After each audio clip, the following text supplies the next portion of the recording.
राना साना अफजल साहब, इसका क्या आपके ख्याल में क्या आपको मंतिक समझ आती है कि मौजूदा जो हाजिर सर्विस जजेस हैं उनके ऊपर अदम एतमाद का इजहार करना है? क्या ये कि रिटायर्ड जजेस अपनी मर्जी के लगा के उनके सामने ये ट्राइब्यूनल्स में मुकदमात पेश किए जाएंगे? क्या मंतिक हो सकती है इसमें? क्यों नहीं लाहौर हाई कोर्ट ने जो नाम दिए हैं उन पर मुश्तमिल जजेस ट्राइब्यूनल्स बनाए जा रहे हैं? बिस्मिल्लाहिर्रहमानिर्रहीम।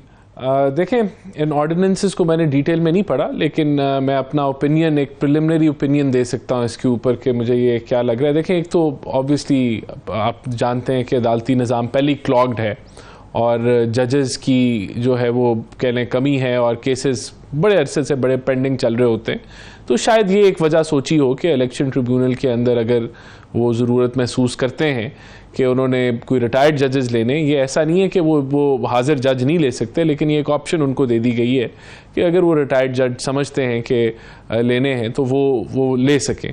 तो देखें, इसके अंदर आप एक तरीके से जब अदालतें खुद जजेस दे रही हैं तो अवेलेबल हैं तो दे रही है ना, या तो अदालत कहे कि जी हमारे पास जजेस की कमी है, हम ट्राइब्यूनल्स के लिए जजेस नहीं दे सकते। ये तो हमें पता है ना कि आपका जो है अदालती निज़ाम जिस मर्जी लेवल का हो, हाई कोर्ट लेवल पे हो, वो आपका उससे सेशन कोर्ट लेवल पे हो, क्लॉग्ड है और आपको उसको एक्सपैंड करने की ज़रूरत है। तो इसमें तो कोई शक नहीं है कि एक अब इस निज़ाम के अंदर अगर आप इसको डबल भी कर दें तो शायद जो बैकलॉग है वो ख़त्म हो या ना हो।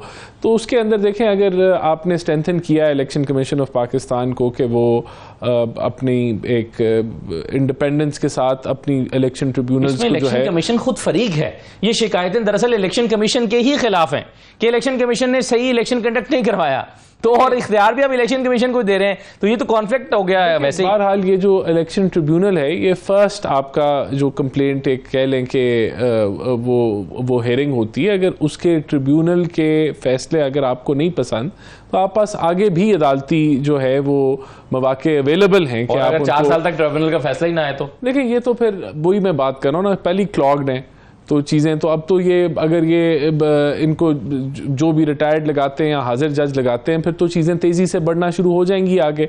बहरहाल इसमें पिक एंड चूज होने का मैं ये ज़रूर मैं समझता हूँ कि आप पुराने जो रिटायर्ड जज हैं उनसे पिक एंड चूज करके लगाएंगे मर्जी के फैसले लेने के लिए, ये इल्ज़ाम लगाया जा रहा है आपको। इस तरह के इल्ज़ाम तो अब जिस तरह लाहौर हाई कोर्ट ने अगर कोई जज देने तो वो भी पिक एंड चूज करके दे सकते हैं। जिस तरह यहाँ तो अदालतों हाजिर सर्विस जज है ना, हाजिर सर्विस जज भी हैं, लेकिन यहाँ तो अदालतों के ऊपर भी शक शुबात उठते हैं कि पता नहीं जी वो किसको फेवर कर रहे हैं या नहीं कर रहे। ये बदकिस्मती है, लेकिन उठते हैं। तो वहां भी पिक एंड चूज का तो मैं इल्ज़ाम की बात कर रहा हूँ ना, इल्ज़ाम लगाना है, आप कहीं भी फिट इन करते हैं तो इल्ज़ाम तो यहाँ भी जो है वो फिट इन आप कर सकते हैं, वहां भी कर सकते हैं कि मौक़िफ़ ये नहीं रहा जिस तरह पहले आजकल कुछ लोग जो हैं अप्रीहेंशन क्रिएट करते हैं chief justice of supreme court पे कि पता नहीं वो क्या। और इसी तरह पहले हम जो है वो बंदियाल साहब के बारे में हमारा एक मौक़िफ़ था, तो ये मौक़िफ़ तो किसी भी वक्त किसी के लिए भी आप फिट इन कर सकते हैं। तो राना साहब, एक इसमें जो यूसुफ रज़ा गिलानी साहब के हवाले से बात हो रही है कॉन्फ्लिक्ट ऑफ इंटरेस्ट की, यूसुफ रज़ा गिलानी साहब और उनके साहबजादे माशाल्लाह सभी आप 4 लोग जो हैं वो 3 लोग MNA बन गए, एक MP और ख़ुद चेयरमैन सेनेट बन गए। अब इनमें से जो शिकायत हैं खुद यूसुफ रज़ा गिलानी साहब के बेटों के खिलाफ भी हैं और यूसुफ रज़ा गिलानी साहब के अपने खिलाफ भी हैं ट्राइब्यूनल्स में, और वही इसके लिए ऑर्डिनेंस भी जारी कर रहे हैं। देखिए, तो ये कॉन्फ्लिक्ट ऑफ इंटरेस्ट है या नहीं है? ये कॉन्फ्लिक्ट ऑफ इंटरेस्ट नहीं है। ये तो देखें, आप देखें 2018 को निकाल लें, तब हमने पूरी इनकी PTI के ऊपर इल्ज़ाम लगाया था कि इन्होंने धांधली की, और उस वक्त जो इलेक्शन कमीशन है या जो पूरा निज़ाम था, सेटअप था, वो इसके अंदर शामिल था। हमारा मौक़िफ़ तो ये था कि अदलिया भी उस वक्त की और उस वक्त की इस्टेब्लिशमेंट भी उसमें शामिल थी। तो ये देखें इसका तो क्या मामला, टोटल जो शिकायत थी ना वो 14 थी, नहीं उज़रदारियां जो इंतखाबी ट्राइब्यूनल्स के पास आई। नहीं देखें, बात ये है फिर भी वो निज़ाम जो है हमने डीरेल नहीं किया, हमने चले और हमने असेंबली से अपना हक मांगा कि आप इसके अंदर जो है वो मगर आप ये तो इलेक्शन की कमेटी बनाएं, फैसला आना चाहिए, हाँ बिल्कुल जल्द आना चाहिए, बिल्कुल कहते थे। तो वो देखें एक इंडिपेंडेंट वो मामलात हैं और वहाँ से बिल्कुल चीज़ें चलनी चाहिए और वहाँ चलें, और अब चलेंगी मेरे ख्याल से। ये इस ऑर्डिनेंस के बाद जब ये जो भी अपने जजेस जब जो रिक्वायर्ड हैं वो बुला लेंगे तो वो मामलात आगे बढ़ेंगे। देखें, ये तो जो हारता है वो फिर इल्ज़ाम लगाता है, तो वो उनके इल्ज़ाम पे आप कहें कि अब ये कॉन्फ्लिक्ट ऑफ इंटरेस्ट बन गया, वो तो पूरा ओवरऑल ही देखें यही वो लोग हैं जो जिस तरह अभी पहले कहा KPK की हुकूमत इनके पास नहीं है। क्या इनके पास एक सूबे की हुकूमत नहीं है? तो क्या पूरे जहाँ जीत गए वहाँ आप कहें कि जी ये बिल्कुल ठीक है, बल्कि जहाँ हम हार गए वहाँ बिल्कुल गलत है? तो ऐसे नहीं है, आपने मुल्क को आगे बढ़ने देना चाहिए। ये मामला साइड पे चलें, बिल्कुल अगर किसी का कोई साबित कर दे, यहाँ ट्रिब्यूनल में किसी कोई समझता है उसको हक नहीं मिला, तो अगले कोर्ट में वो अपना वो मामला लड़े। और बिल्कुल अगर वहाँ डिले है तो आए बैठें असेंबली के अंदर, हम बात करें कि क्यों डिलेज हैं, जुडिशल रिफॉर्म्स के ऊपर बहस करें, आए बैठें, अगर कंसेंसस डेवलप हो जाता है तो जुडिशल रिफॉर्म्स कर लेते हैं। लेकिन ये तो कोई तरीका नहीं है ना कि आप कहें कि मुल्क को हमने स्टैंड स्टिल ले आना है, हमने आगे चलने नहीं देना, हमने जो है वो इसको बांग्लादेश वाला मामला जो हुए वो दोबारा रिपीट हो जाएंगे। तो ये मौक़िफ़ गलत है। आप समझते हैं कि जी ट्रिब्यूनल से फैसला नहीं आएगा इस टेन्योर के अंदर, आपका ये मौक़िफ़ है, या अगर आ जाएगा हमारे खिलाफ तो आगे अदालतों का फैसला नहीं आएगा। अगर कोई डिले हो तो आए बैठे पार्लियामेंट में बात करते हैं। पार्लियामेंट के अंदर जुडिशल रिफॉर्म्स अगर आप करना चाहते हैं तो करें। राना साहब, ये बताइए कि ये क्या ज़रूरत इसकी महसूस हुई होगी कि 5 साल अगर ये मतलब एक बंदा पहले ही तस्लीम किया जा रहा है कि वो बदनीयती पर मबनी केस बना रहा है, तभी तो उसको सज़ा हो रही है ना, 2 साल की 5 साल की।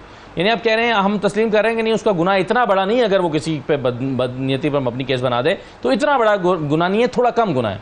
देखें, सबसे पहले तो मैं समझता हूँ कि देखें सबसे पहले तो बिल्कुल मैं एग्री करता हूँ कि ऑर्डिनेंसेस के ज़रिए मामलात को चलाना एक जमहूरी माहौल के अंदर अच्छा नहीं है। और बहरहाल ये ऑर्डिनेंस आई है तो इसकी जो रिमांड की का जो मामला है 14 से 40 दिन के अंदर, इसका तो मेरे ख़्याल से ये नैब की तरफ से ही ओपिनियन ये था कि बड़ा थोड़ा टाइम है और इसके अंदर इन्वेस्टिगेशन करने के लिए इसको थोड़ा बढ़ाया जाए।